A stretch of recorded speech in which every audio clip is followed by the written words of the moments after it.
बैतूल के लोगों का भी यही कहना है कि अब प्रदीप मिश्रा बैतूल आए और यहां के लोगों से भी नाक रगड़कर माफी मांगे। आखिर बैतूल के लोग प्रदीप मिश्रा से क्यों खफा हैं, क्यों नाराज हैं, देखें। 16,118 में राधा का नाम नहीं है। राधा जी के पति का नाम क्या है? क्या नाम है राधा जी के पति का? अनय घोष। क्या नाम है राधा के पति का? अनय घोष। पंडित प्रदीप मिश्रा, इनका नाम तो आपने सुना ही होगा, और विवाद भी। अगर भूल गए हैं तो एक बार फिर जान लीजिए। पंडित प्रदीप मिश्रा ने राधा रानी को लेकर एक विवादित टिप्पणी की थी, जिसके बाद से पूरे ब्रज में प्रदीप मिश्रा के खिलाफ आक्रोश फैल गया। मथुरा वाले प्रेमानंद महाराज जी ने भी इसकी खूब आलोचना की थी। मथुरा में बैठकें हुई, पंडित जी को चेतावनी दी गई और माफी मांगने के लिए चिताया गया, जिसके बाद बीते दिनों प्रदीप मिश्रा ब्रज पहुंचे और राधा रानी के दरबार में नाक रगड़कर माफी मांगी। माता राधा रानी के चरणों में आज यहाँ पर आना हुआ और लाडली जी ने खुद इशारा कर बुलाया तो तुरंत यहाँ आना हुआ और राधा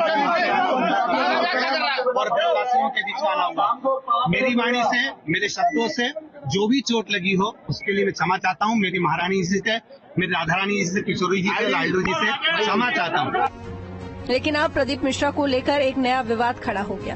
पंडित जी के एक और बयान पर लोग आक्रोशित होने लगे। दरअसल प्रदीप मिश्रा ने अपने कथा के दौरान कहा था कि यमुना जी ने ताप्ती जी को श्राप दिया, इसलिए ताप्ती नदी में अस्थियां गल जाती हैं। बस फिर क्या था, बयान पुराना था और विवाद नया। मध्य प्रदेश के बैतूल के लोगों ने पंडित जी के खिलाफ मोर्चा खोल दिया और उनसे नाक रगड़कर माफी मांगने की मांग की है।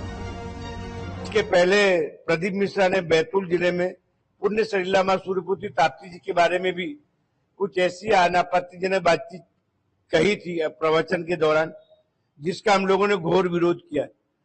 पुण्य सलीला मां सूर्यपुत्री ताप्ती जी और उनकी बहन भद्रा को लेकर इसके पहले भी प्रदीप मिश्रा कुछ गलत जानकारी यहाँ परोस के जा चुके हैं और ठीक उसी प्रकार की गलती वो इस बार वहां पे भी मथुरा में, वृंदावन में कि जो राधा जी के जो भक्त हैं उनके बारे में कह चुके हैं।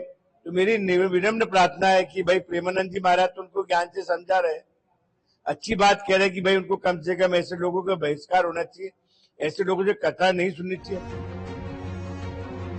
ताप्ती भक्तों का कहना है कि वे सिद्ध करें कि ताप्ती श्रापित नदी है और इस बात का क्या उनके पास प्रमाण है। अगर वो ऐसा नहीं कर पाते तो पुण्य सलीला मां सूर्यपुत्री ताप्ती के दरबार में आकर नाक रगड़कर माफी मांगे। यदि प्रदीप मिश्रा आने वाली 13 जुलाई 2024 को पुण्य सलीला मां सूर्यपुत्री ताप्ती जन्मोत्सव के पहले ताप्ती जन्मस्थली मुल्ताई में आकर माफी नहीं मांगते हैं तो उनका ताप्ती अंचल में विरोध और उनके खिलाफ प्रदर्शन किया जाएगा। प्रदीप मिश्रा के सामने एक के बाद एक नई परेशानी खड़ी होती जा रही है। मथुरा वाले विवाद से अभी छुटकारा पाया ही था कि बैतूल वाला मामला तूल पकड़ने लगा है।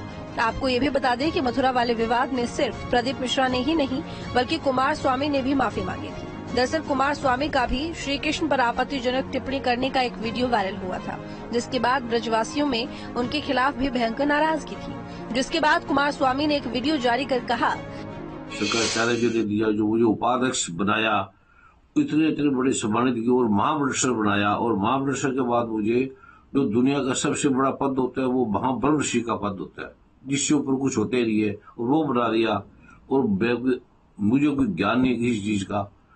तो आपकी जो इतना प्रेम मिला है, आपने जो स्नेह दिया है, आपने जो आशीर्वाद दिया है, उसका मेरे पास बदला देने के लिए कुछ भी नहीं है। मैं आपको कुछ नहीं दे सकता। अगर मैं अपने सिर के एक अंक को भी आपके चरण में चढ़ा दूं तो भी उसका बदला नहीं दे सकता। जो आपने मुझ नाचीज को कुछ भी, जिसके बारे में कोई ज्ञान नहीं है। विवादित बयान से मचा घमासान, शहर शहर तूल पकड़ रहा है। ब्रज हो या बैतूल, नाराजगी हर जगह नजर आ रही है। आराध्य के बस नाम बदल रहे हैं, बयान विवाद वाला ही आ रहा है। अब देखना होगा कि पंडित प्रदीप मिश्रा ने ब्रजवासियों से तो माफी मांग ली, लेकिन बैतूल में तूल पकड़ रहे इस मामले को ये कैसे शांत करवाएंगे। Team news state. खबर महोबा से है, जहां पुलिस और बदमाश के बीच मुठभेड़ में